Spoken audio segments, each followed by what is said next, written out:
Salve, salve, amigos! Vamos falar da Páscoa.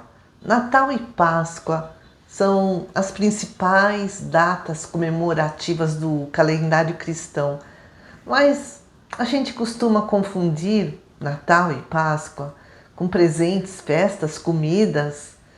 E a Páscoa? De onde ela surgiu? Como surgiu? Nós vamos falar da Páscoa pastoril, da Páscoa judaica, da Páscoa cristã e da visão do Espiritismo em relação à Páscoa. Bom, a Páscoa tem uma origem muito antiga, está ligada ao ambiente pastoril, agrário, rural. Era uma festa que existia na antiguidade no Oriente Médio, né, onde hoje é o Oriente Médio. E nessa festa se comemorava o nascimento das ovelhas na primavera. A festa judaica a gente lê no Velho Testamento, quando os israelitas eram escravos no Egito durante 400 anos, aconteceu a história das 10 pragas. Moisés anunciou as 10 pragas para forçar o faraó a libertar os hebreus. A última praga, a 10ª, era a morte do primogênito de todas as famílias egípcias.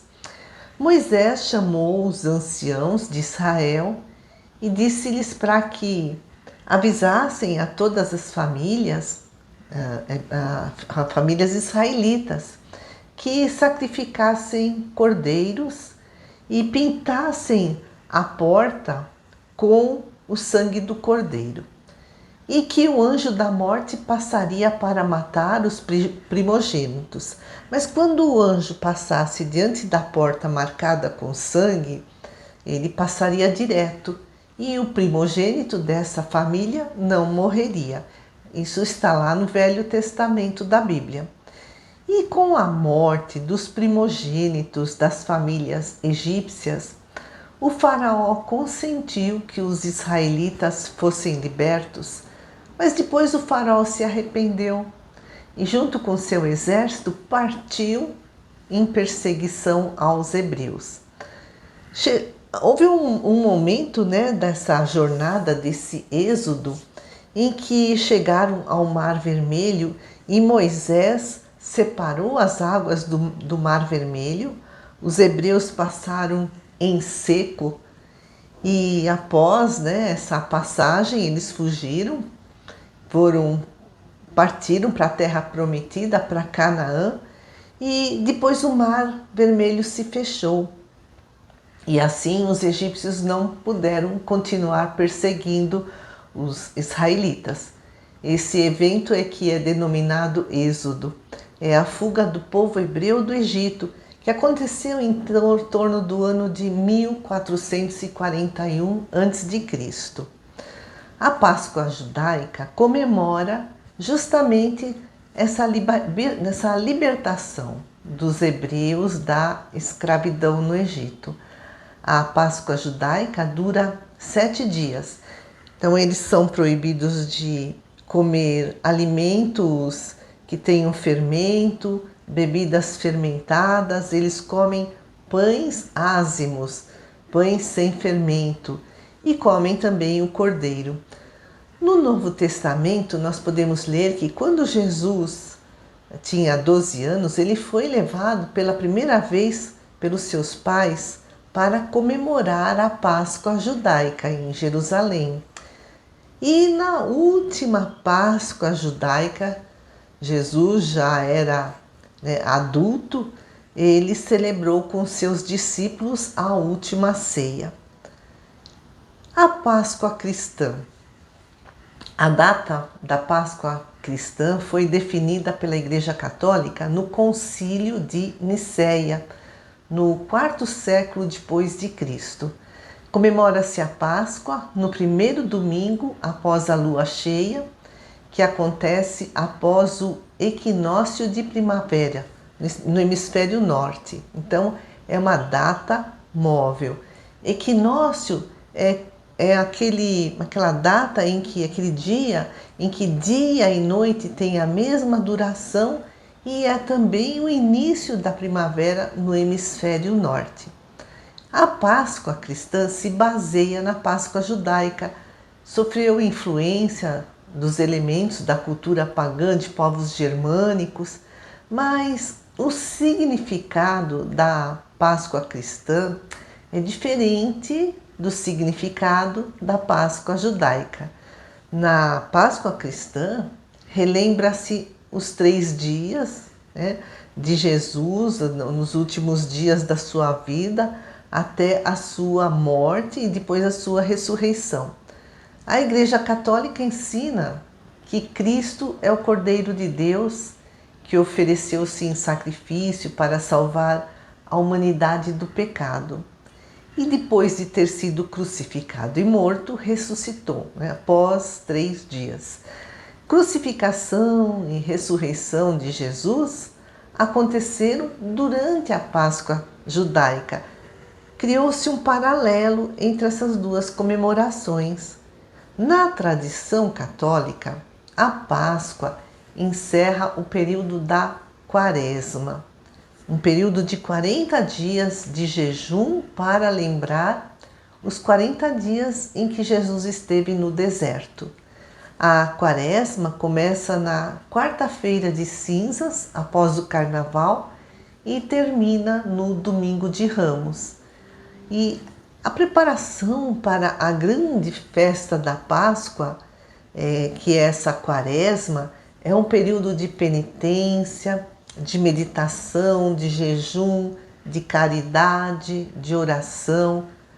Após a Quaresma, vem a Semana Santa, que começa com o Domingo de Ramos.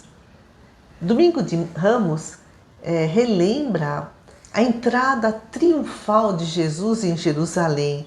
As pessoas cobriram o chão com palmeiras para receber Jesus. E essa Semana Santa, que começa no Domingo de Ramos, termina no Domingo de Páscoa. Na Quinta-feira Santa comemora-se o rito do lava-pés para relembrar Jesus que lavou os pés dos seus discípulos na última ceia. Significa amai-vos uns aos outros como eu vos amei. Na Quinta-feira Santa, Jesus, após essa ceia, foi preso por conta da traição de Judas Iscariotes. E a Sexta-feira Santa, né, Jesus é condenado, é torturado, perseguido pelo Império Romano, pelos sacerdotes judeus e condenado à morte. A tradição cristã costuma encenar esses acontecimentos com peças teatrais conhecidas como a Paixão de Cristo. Em algumas cidades há procissões pelas ruas que simbolizam a Paixão de Cristo. E essas procissões foram até incorporadas nos patrimônios culturais de várias localidades. A Sexta-feira da Paixão, né? Na Sexta-feira da Paixão, Jesus foi levado para a colina do Gólgota, preso na cruz entre 2 ladrões que também foram crucificados. O sábado de Aleluia. O que acontece no sábado de Aleluia na tradição cristã? A malhação de Judas. Um boneco é espancado e queimado, representando a punição de Judas. E no domingo de Páscoa celebra-se a ressurreição de Jesus. Vamos ver agora os elementos pagãos da Páscoa cristã. A Igreja Católica, durante esse processo de conversão dos povos germânicos pagãos, na Antiguidade, apropriou-se de muitas tradições desses povos. Então, quais são os símbolos da Páscoa? O cordeiro, que representa o sacrifício de Jesus, os ovos de chocolate, o coelho da Páscoa, são elementos pagãos e são símbolos da fertilidade. O coelho se reproduz facilmente. é a esperança da primavera. Na tradição católica, o ovo representa renascimento, vida, e o coelho representa fertilidade, renovação de vida. O círio pascal, né, a vela, representa a luz de Cristo. E a cruz representa a crucificação e a ressurreição de Jesus. Outros símbolos são o pão e vinho, né, que foram usados na última ceia, os ramos de palmeira, do domingo de Ramos, os sinos, o peixe. O peixe é um dos símbolos mais antigos do cristianismo. A pomba, que representa a paz. O sepulcro vazio representa a ressurreição de Jesus, é a vitória de Jesus sobre a morte. O girassol, que busca a luz, as vestes brancas, que representam a vitória sobre a morte. Para os católicos, Jesus é o Cordeiro de Deus que tira os pecados do mundo. Então, para a Igreja Católica, Jesus morreu para nos salvar, para apagar os nossos débitos, apagar o pecado original. O pecado original, segundo a Igreja Católica, é o pecado que todo ser humano carrega por ser filho de Adão e Eva. Adão e Eva desobedeceram a Deus por comerem, né, do fruto da árvore do bem e do mal e foram expulsos do jardim do Éden. E a doutrina espírita? Na doutrina espírita não há cultos nem ritos, mas o espiritismo respeita a Páscoa, que é comemorada pelos judeus e pelos católicos. Quanto à ressurreição, Jesus não ressuscitou em carne e osso, como acreditam os católicos. Jesus apareceu para Maria Madalena e seus discípulos com seu corpo perispiritual, né? O perispírito. Não houve ressurreição corporal. Seria derrogar as leis de Deus. A primeira aparição de Jesus foi para Maria Madalena. E ele lhe diz: não me toques, ainda não fui ao Pai. E Allan Kardec explica que essa foi uma aparição visível, audível, mas não tangível, porque o perispírito de Jesus ainda não estava materializado. A segunda aparição, né, foi para 2 discípulos na estrada de Emaús. Inclusive, esses discípulos não reconheceram Jesus, o convidaram para cear. Jesus pegou o pão e repartiu. E aqui o perispírito de Jesus já estava materializado. Explica Kardec que essa aparição foi visível, audível, tangível.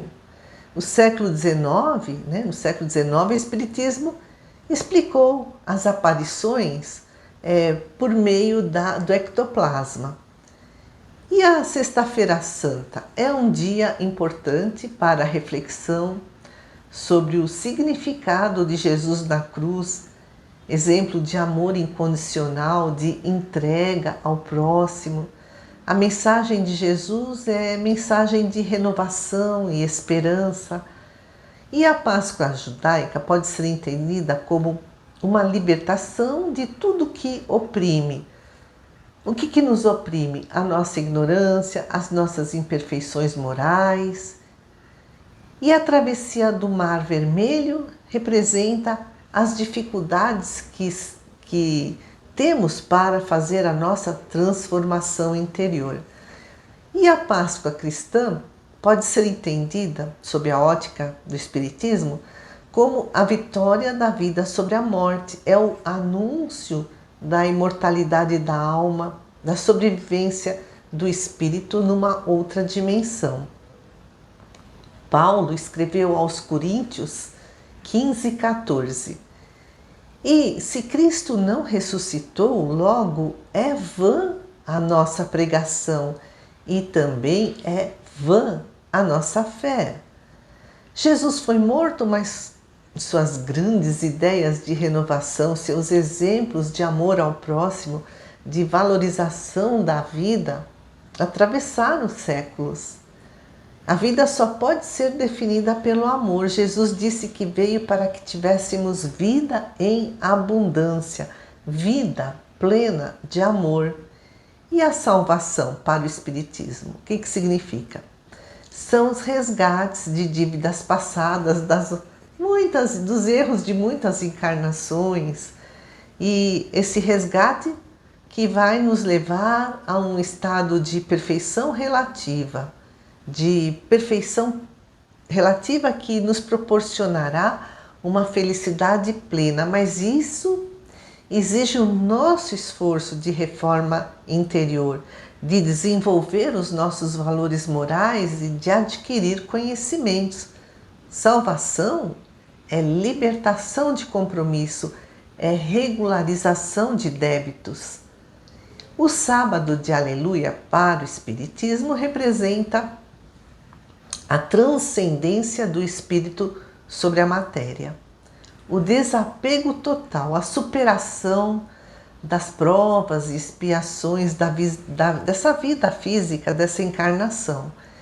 E a ressurreição de Jesus só aconteceu, por meio do seu espírito imortal, porque o corpo físico morre. E após a crucificação, Jesus visitou os discípulos, conversou com eles, prometeu não abandoná-los, tudo em espírito, levando consigo o seu perispírito. E a Páscoa é essa ocasião de fazer uma introspecção, refletir, fazer um balanço da nossa vida, iniciar a renovação interior, que é pode-se dizer, uma ressurreição íntima, fazer nascer o homem novo, a mulher nova dentro de nós. Paulo escreveu aos Gálatas 2:20: Fui crucificado com o Cristo, já não sou eu quem vivo, mas é Cristo que vive em mim. Minha vida presente na carne, vivo-a no corpo, vivo-a pela fé no Filho de Deus, que me amou e se entregou a si mesmo por mim. Então, Páscoa para os espíritas é um momento de lembrar a necessidade da nossa transformação interior, mas que deve ser diária. Isso significa educar o nosso espírito. Amigos queridos, agradeço muito a todos que nos acompanham e até a próxima.